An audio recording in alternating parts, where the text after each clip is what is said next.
take a vagabond. This is Lisa and I'm Mark, and we're the Vagabond Dreamers. We're standing over Skopje Beach in Albania. You might be able to see this this Cold War bunker here. Albania is covered with them. The attempt to defend Albania from threats unknown during the Cold War. But we're here to talk about our time in 3 other Balkan countries: Kosovo, North Macedonia, and Bulgaria. And like our last video, we're going to break it up into some topics. What are they? Geology, the hikes, and memorials. Yeah, the thing about this area is some of the most remarkable geology that we have really seen. And it starts with the canyons. Yeah. When we were heading into Kosovo, we planned to stop at something called the Regova Canyon. And so glad we did. Wanted more time there, but we got at least an hour to get out, take a look at the canyon itself, the tunnels that are carved into the areas around the canyon, and just the magnificence of the waterfalls and just that entire area. So beautiful, and gosh, wish we could have stopped and spent more time. Well, where we did spend more time was in Matka Canyon in North Macedonia. That's where we stayed for about a week, waking up every morning to just unbelievable mountains in the background, and the river, the lake, the gorge, just really fantastic. And this was kind of unique in a couple of ways, as we took a boat ride out to some caves. And I'm always amazed, like you just see this sheer mountain faces, and then all of a sudden there's a little crack and you're inside this enormous dome, and all the stalagmites and stalactites, which were really unusual. Yeah, they looked like stuffed cooked marshmallows instead of the pointy things that you're used to with the mites and the tights.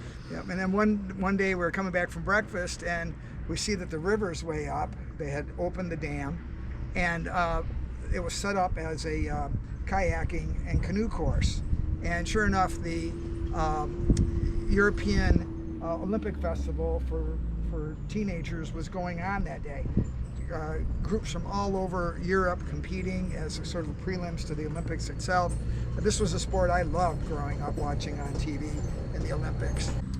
We spent a bunch of time with the Greek team, their coach, and a couple of their boatsmen, kayakers, canoers.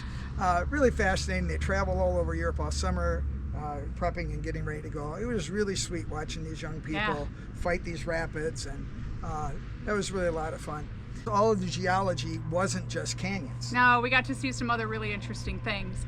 Outside of Bulgaria, we stopped in a village called Stob, and we found some pyramids, and not pyramids like you'd think of an actual pyramid, but these were formed naturally, and they were just the most magnificent cunicular, is that the word? That's cunicular, good. and they were huge. So we took a hike. The hike seemed pretty mellow until it wasn't.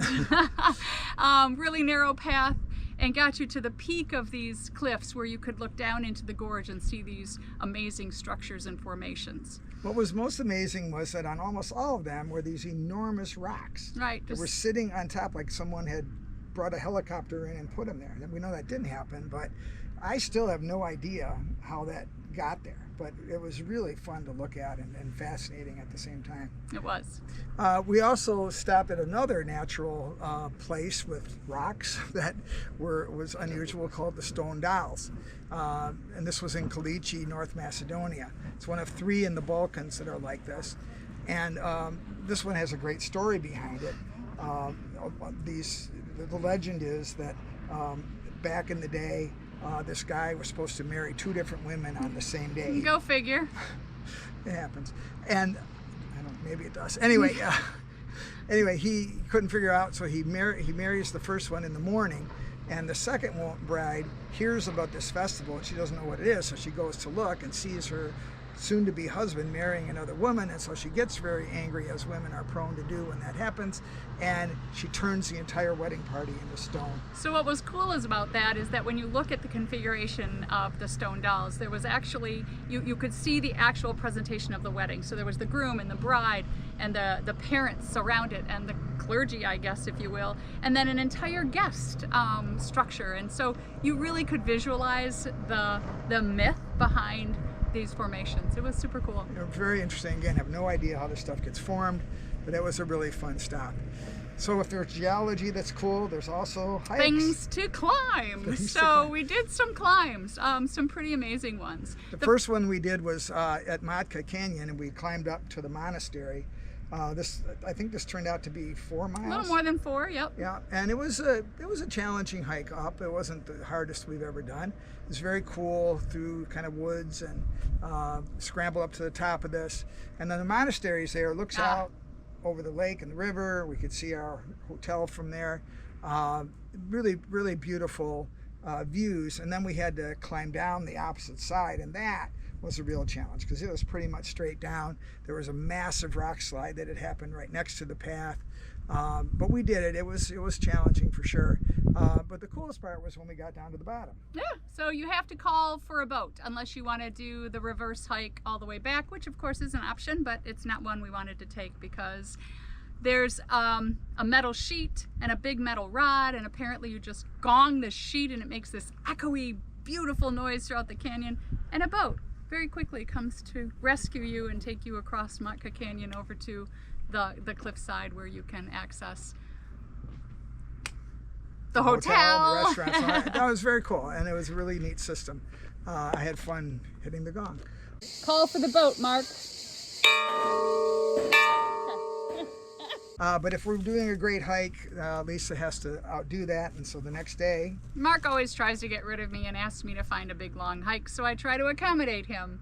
Again, right outside our doorstep, I started on the same basic route, take a left, and then my plan became something else, which is absolutely fine. It's part of the fun, unless there's danger, and there really wasn't a ton. Until you texted me with a picture of scat that turned out to be bear. Yeah. So there's that, but I didn't actually see any bears, so we're good.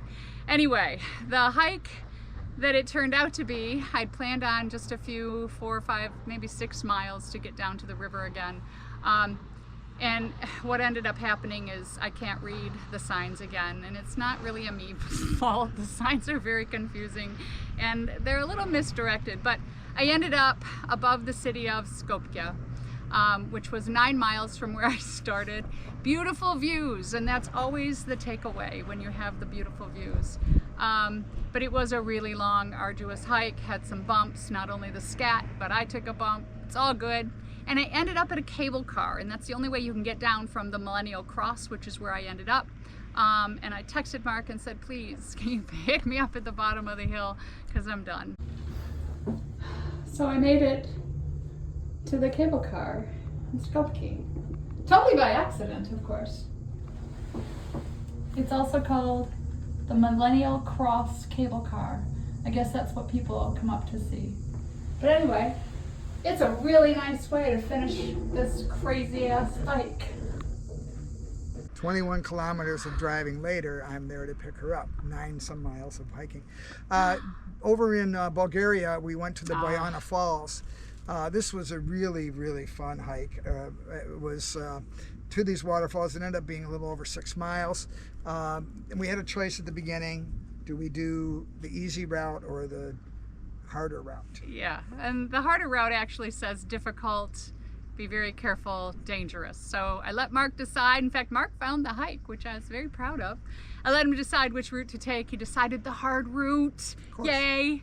And it was hard. It wasn't not doable. It was doable, but it was hard. There was a lot of scrambling, a lot of dangerous spots. But we made it to the waterfall.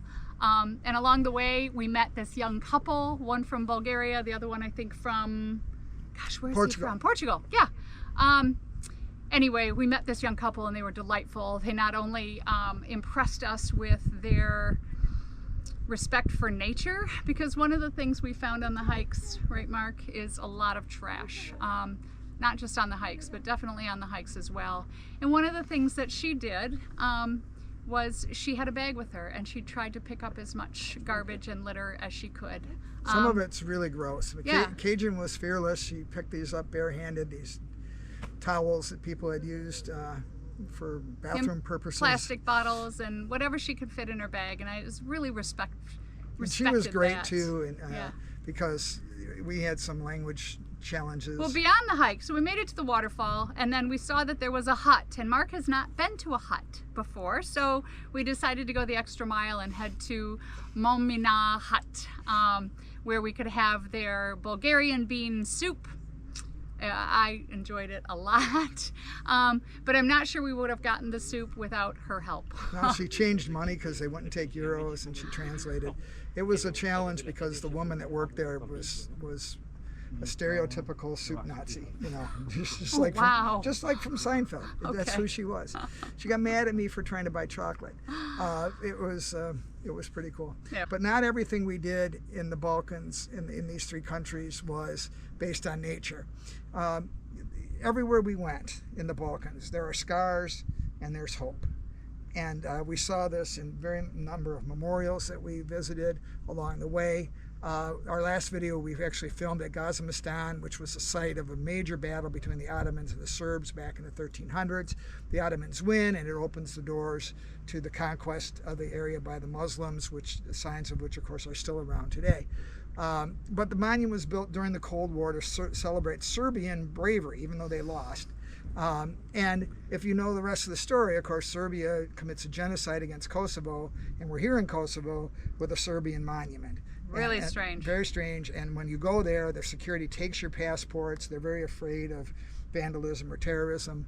But again, it's just another one of these reminders of the scars and the hope. But on the more hopeful side, we headed down into Pristina, the capital, and visited the newborn monument. And I'd never heard anything about this newborn monument. I didn't know what it was. I didn't know what to expect, and Mark taught me about it when we got down there. It was really cool. Yeah, and this was, you know, the pride that the Kosovars have in what their country has become is really remarkable in many ways. Not that people in countries don't have pride, but they suffered a brutal genocide, the ethnic cleansing attempt by the Serbs against the Muslim Kosovars. We met several people, including Eddie, in a restaurant, who heard us talking English and jumped in, found out he is also living in Michigan right now. Right. His parents got him out right as the genocide began in the 90s, and he's now back working in a company that does business in both countries. And Victor, our hotel owner, his family also got him out into Florida at the start of the genocide. But all they could talk about was the hopes and the growth of Kosovo. Because I asked them, how do you overcome these horrible things? And they said, it's what we have to do. That if we don't, we're going to let down the people who paid such a tremendous price in the genocide. And so it was very impressive. To see that. There were other monuments there. Yeah, so right across the street from the newborn were the monuments to the Clintons. So Bill Clinton, as big as you can imagine, just way more than life size, was in the center of this plaza, and then right next door was the Hillary store with so many suits. So I actually could, pantsuits. I actually could envision her in most of them, not the evening gowns. But regardless, that was really cool, and it was also a really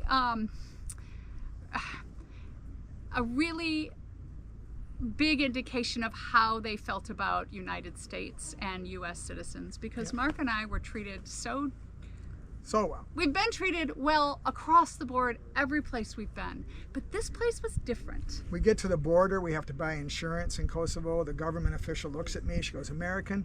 Gratis. Go, you're free." We go down the road a little bit, and Mark needs a Coke. I need a Diet Coke, and the guy says, "American?" I say, "Yeah, this is for you." And then, of course, Eddie buys us lunch when we were in Kosovo. So all those things were very cool. The Clinton Memorial stuff was really great because it was a nice counter to the horrible monument we visited to the Heroines. Yeah, so the Heroines was brutal. Like I've mentioned before, I've learned a ton on this trip, and that's awesome, because if you don't learn anything when you're traveling, then what's the real point?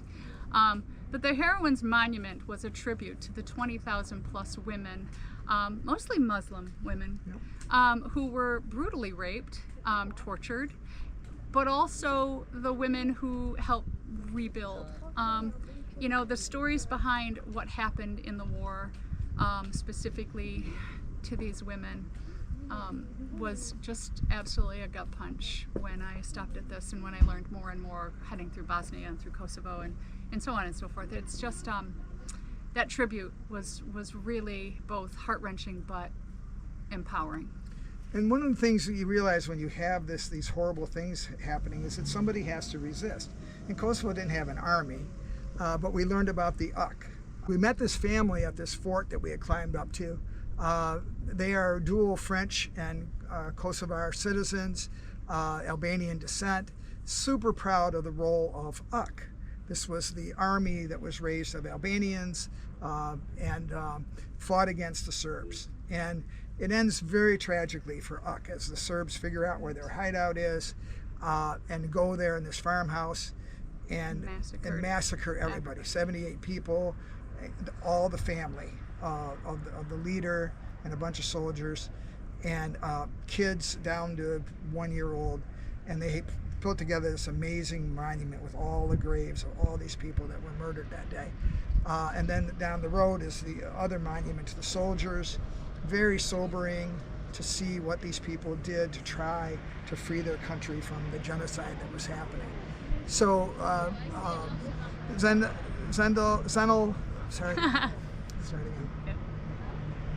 So we owe a lot to Zenel and his brother Blini and his sister Zena and his mother Valentina, who spent so much time with us at the fort talking about their pride in Kosovo and the struggles that they've overcome. And they escaped to France, got a citizenship there, but now they're back. And this was very much a common theme throughout Kosovo. The other interesting monuments that we went to, one was in Bulgaria at Sofia. They're tearing it down. This was a monument that the Soviets built to honor the Soviet role in defeating Nazi Germany. And there's no question, if you're a historian of any caliber, it is the Russians who defeat the Germans in World War II more than any other country in terms of the sacrifice they made. And so when the war is over, the Soviets build this beautiful monument. Well, what they forgot to do was leave, of course. And Bulgaria remained behind the Iron Curtain until the 90s.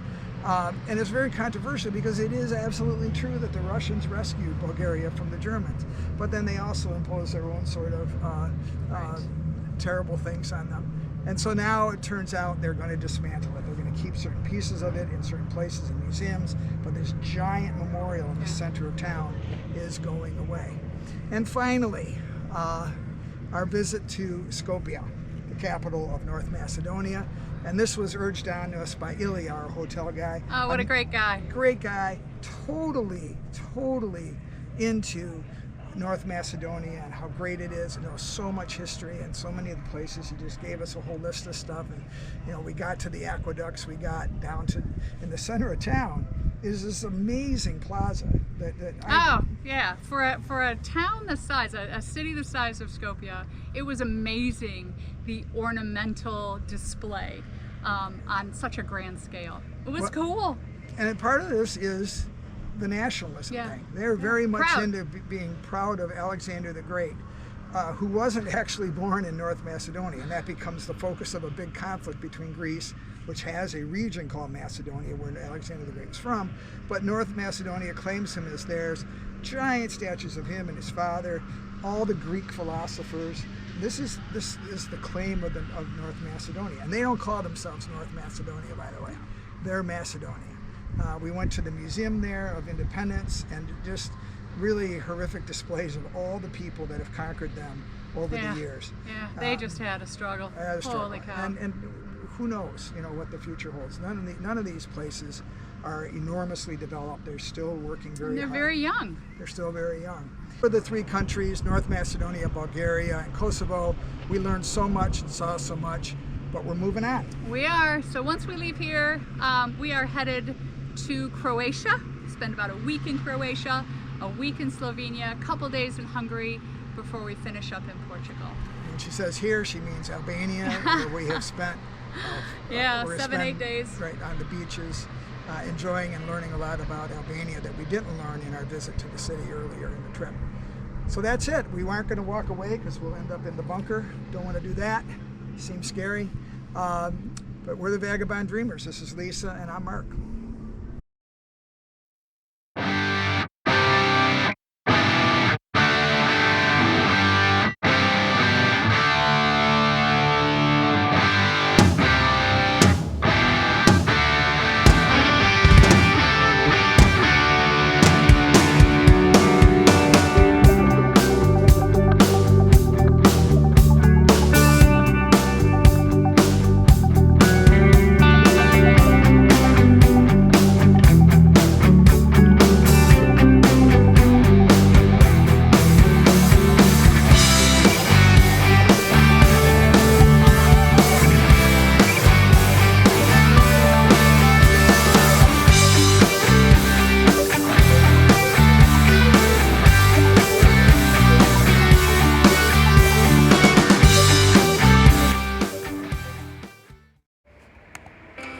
Take a vagabond, dream of a vagabond fool.